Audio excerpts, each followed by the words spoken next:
World famous lover story.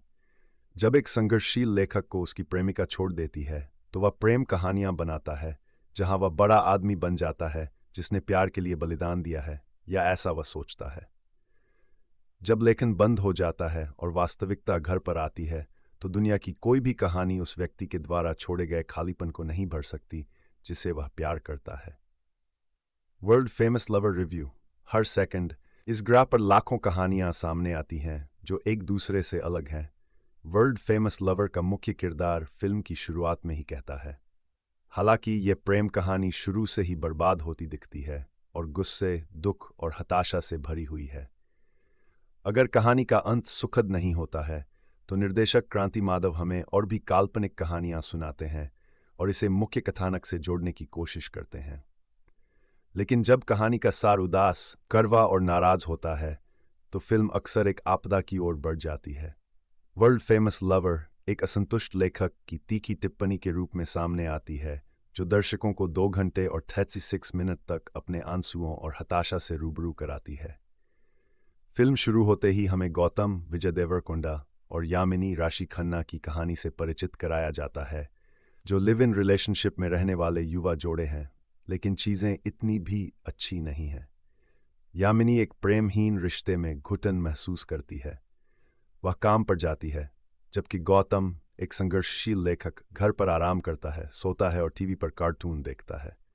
Gautam गंदा, अव्यवस्थित और ध्यान की कमी से जूझता है, जबकि यामिनी जीवन में रोती है, खाते पीते, संभोग करते और नहाते हुए, जब तक कि वह इसे और बर्दाश्त नहीं कर पाती। जब यामिनी गौतम को छोड़ने का फैसला करती है तो गौतम उसे अपनी बात साबित करने के लिए फिर से लिखना शुरू करने का फैसला करता है और वह हमें सीनिया, विजय देवरकोंडा, सुवर्णा, एसर और स्मिता की दुनिया से परिचित कराता है।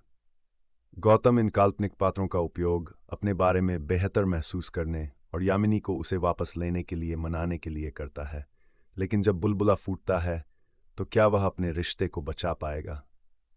शायद इस फिल्म की एकमात्र खासियत विजय देवरकोंडा का कोयला खदान मजदूर सीनेया के रूप में तेलंगाना बोली का बेहतरीन प्रदर्शन है। एक सीन बहुत ही खूबसूरत है जब सीनेया अपने पिता पर गोली चलाता है, जब वह उससे पूछता है कि वह अपनी बाइक पर कहाँ जा रहा है।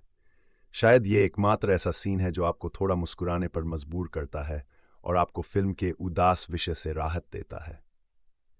एक छोटे शहर के खदान मजदूर का एक अपमार्केट परिष्कृत महिला के साथ रोमांस, हालांकि काल्पनिक है लेकिन अवास्तविक लगता है।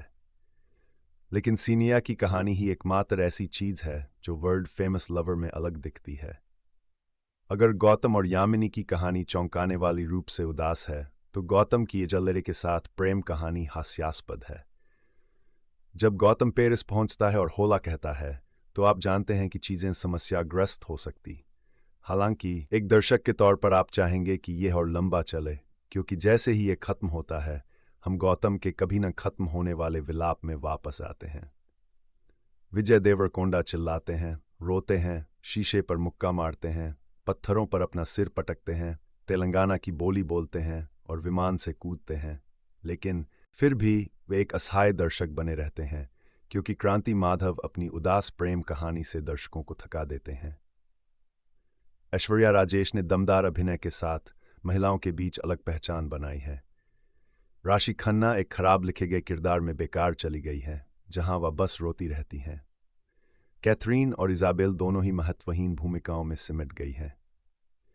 एक ऐसी फिल्म के लिए जिसे प्यार की स्तुति माना जाता है, वर्ल्ड फेमस लवर में बहुत कम प्यार और बहुत सारी कड़वाहट है, और शो में दिखाई गई सारी उदासी के बावजूद आप एक बार भी किसी किरदार की दुर्दशा से सहानुभूति नहीं रखते। जब यामिनी गौतम को छोड़ती है तो आपको लगता है कि उसे यह पहले ही कर देना चाहिए था।